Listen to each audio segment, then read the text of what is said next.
Patut disadari bahwa kita harus selalu mengingat sebagai prajurit TNI Angkatan Darat, tanpa moral yang sesuai dengan agama yang baik, dengan kemampuan kehidupan kekeluargaan yang baik, kemudian dengan terwujud sebuah lingkungan yang baik, harmonis dan damai.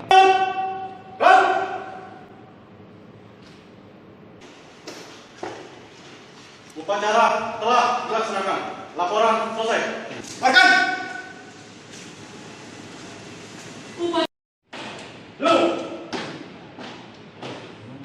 Naik kolonel nanti.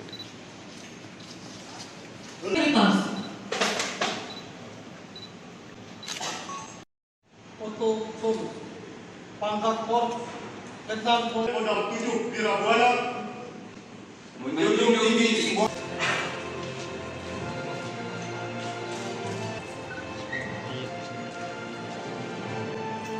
yang turut membangun pengertian tugas yang panjang